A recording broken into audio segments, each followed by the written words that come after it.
So here I am. I saw a glimpse of it.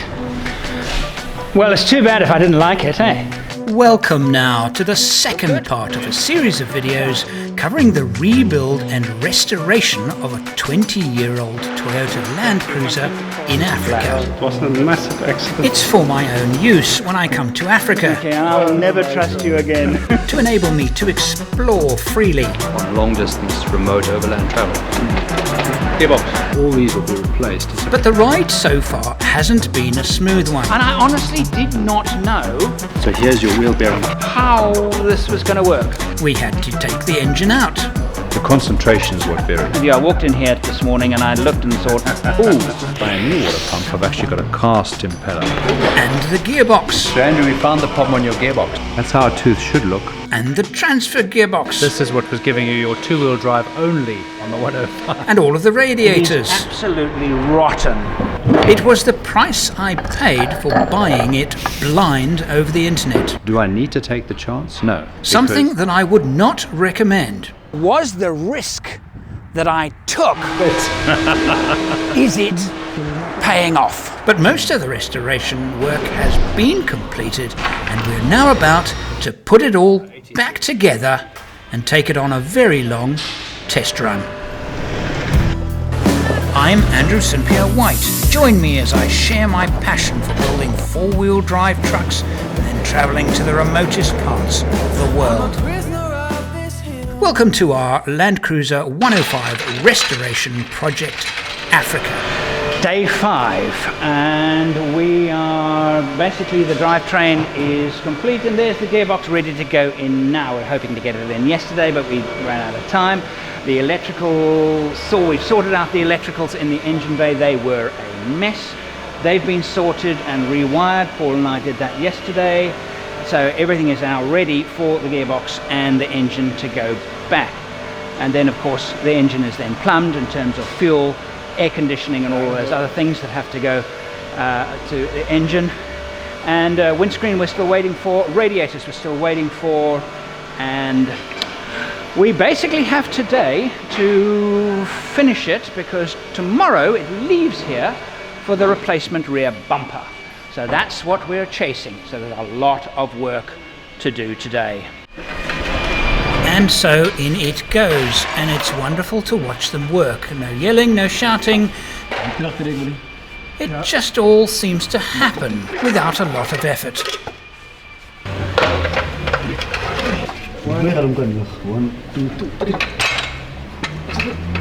I'm amazed how quickly this guy they got the gearbox in. Yeah, you know, It took them like a minute. if you've got a car on a ramp, it's also quite easy if you've got a hoist. But these guys, to get access to everything that we're doing, they've worked off axle stands. Yeah. And in Africa, we do a lot of that because, you know, ramps are expensive. Yeah. And face it, when you're in the bush and you need to do work, you're going to be on the four wheels Yes. or axle stands. Yes. And these guys are really good. They get it in, they put the new gearbox mount in, they've jacked it up in place, and of course the engine will just drop in very easily. Yeah. So it's amazing how quickly the car actually goes back together. Yeah. You know, if you said to people, my engine's on the floor, my gearbox is there, everything's stripped, It looks like a... you'd think I'm never going to get it together. And I guess we'll have this car close to running by the end of today. So, yeah. Oh, we need to get oils. We need oils, yeah. And we want to get down, there's a great spare shop round here we're going to go to. Let's go. So let's head off. Well, we've got, We've got a few minutes now. I mean, we've Let's got time. Make sure we get the right oils. Let's and go now. Yeah. These guys are great. They normally have everything I need. Good service. We're lucky to have them around. The word onderdelen means spares. I think. As you can see, it's stacked with stuff. Nice. Plenty, yeah. No, it's nice, really nice. Good. I think we need some oil. We need a lot of oil, but morning, sir. Oh, there you are. Yeah. Sorry.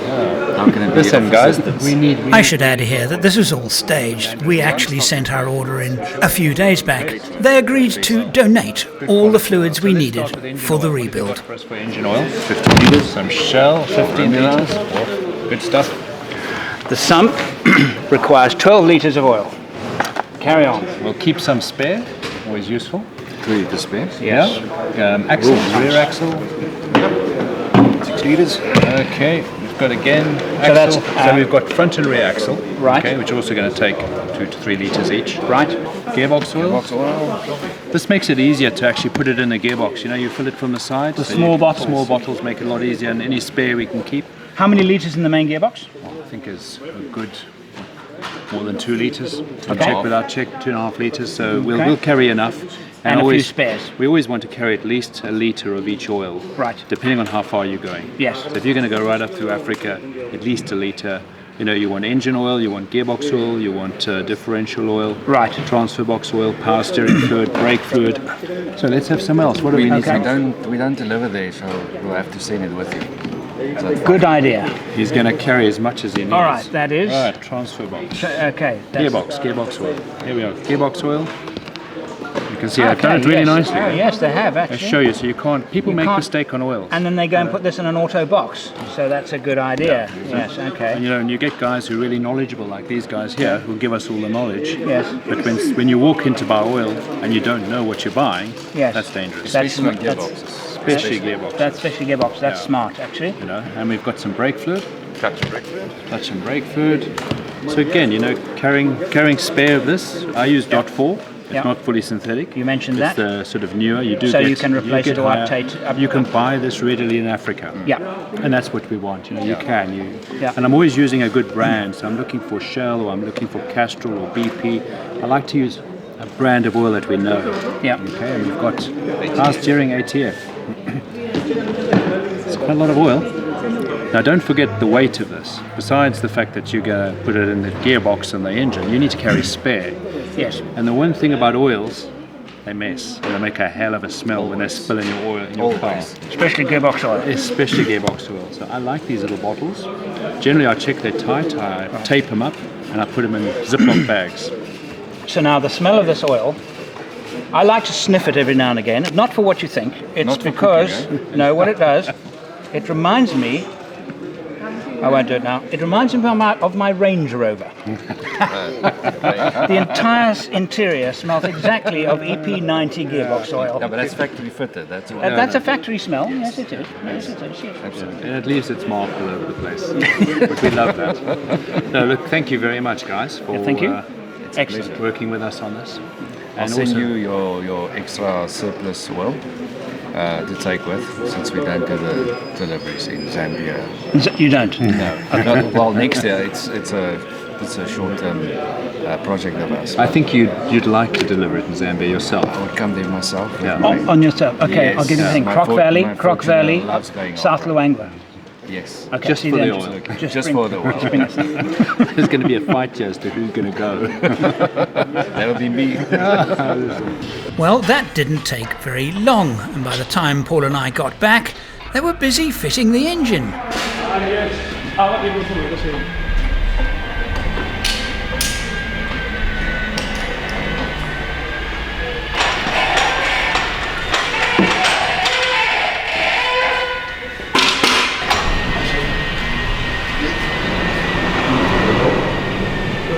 Very exciting. This is the last time this happened, when I put an engine in a vehicle. It was my Range Rover, and it was in 1986. 7.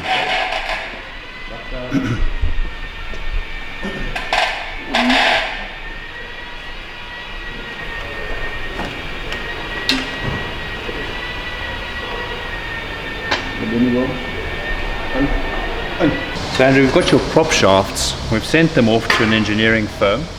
They've changed the universal joints, and they've actually fitted new sliders. This is a sliding joint here, which slides, and they take them off and they weld in a new sliding joint, use the rest of the shaft. These bits are all original, and of course they've changed the universal joints.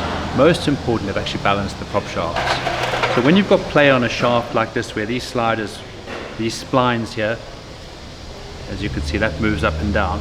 There's a set of splines in here, and that has play. And especially on the front prop shaft on some of the vehicles where they don't always use this, the part-time four-wheel drives have more of a problem because the shaft sits still. Yours is permanent four-wheel drive, so it's always rotating. But here it wears, and that wear accentuates And then of course you get the universal joints which people don't grease. Now, part of the servicing every 5,000 kilometers is really important to get someone with a grease gun. You can get the grease nipples. I like these U-joints because the grease nipple is easily accessible. Some of them are hidden inside here and they're much more difficult to get a grease gun on there. So here you can get a grease gun on here, you can grease it properly, push out all the old dirty grease, wipe it clean, and know that these are properly greased. And if you grease them properly, you should never ever have to repair a universal joint. Mostly it's from lack of grease. When people drive through water, dusting grease, it mixes in with the grease and it's like a grinding paste. And then when you're trying to test this, you can grab one, grab the other, and try and turn them in opposing directions to see if there's any play. Now, of course, you know, one side's going to be fitted to the diff and the other side to the transfer box. And once it's in and balanced, it smooths out the ride. There's less of a jolt through the whole drivetrain. When you take your foot off the clutch, you sometimes hear this almighty clunk through a drivetrain.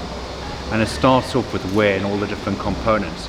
And wherever there's play, it actually, anything that's got a bit of play and you knock it, that knocking, that harsh knocking is what does damage.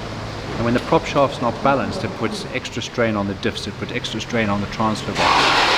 So that's what you don't want. Side they keep the side, so that's just this piece that they have re-welded in. Basically this, with the water's flowing through the tubes here and the fins to cool it. So completely put a new core in, which is soldered and built in. Right. And then they're pressure tested, which is just to make sure that it holds pressure, there's no leaks. And is the cowling new? This is the cowling. So it looks like the same. Is that the old one? No, this is a cowling that was second hand we put on because remember it had the electric fan on this before. We've taken that off. Yeah. So we'd rather go back to the viscous fan. It's more reliable. It's in many respects I don't want an electric fan. And there's some newspaper in there which they've just put that in. As long as they take it out. Yeah. It'd be a shame. It would be a shame. But you can see how quickly, you know, what people don't realize when you drive through water and that, especially if it's sedimented. Yes. They push that sediment through the aircon condenser, through the radiator. Yes. And this blocks up very quickly. Another thing on that, if you get grass seeds, don't use a hose to blow it out because the grass seeds can dry and then they swell. Then they get moisture and they swell and they stick. Yeah. I think a big thing, you know, when you fit back an air conditioning condenser and the radiator, more often than not, there's a bit of foam sponge that keeps the air sealing. A bit of air seal, so it doesn't suck in stuff. So you need to make sure that's right. But actually, more important, clean it and check it. And if it means that you've done a big grassy section and you've been lazy and you haven't put a seed net over the front, even with a seed net, it still can suck seeds in. Yeah, but it's important. Especially at the bottom. So I just say, you know, it's like anything. Maintain and check. And if it means taking your radiator out, it's worth it just to check it and clean it. The only rust we did find on the vehicle was actually on the top of the windscreen. And at Sneyman's they also have a panel shop where they will not only repair it but actually respray it in the matching colour. That'll be done the moment this thing is back on its wheels. The handbrake has two separate adjustments, one at the back and one on the actual hubs themselves. And a lot of people don't realise that the one on the hubs is actually just as important as. So somebody had butchered it and put in some kind of bracket to put it up. So the guys here have removed it, and we'll get the handbrake working again as it should be. And slowly I can see all of these parts being fitted to the vehicle, and the old parts have been put here. The alternator, that's the manifolds being replaced. There's the glow plugs and ejectors. Join us next time when we try and start the engine. If you haven't subscribed already, subscribe and support these projects on Patreon.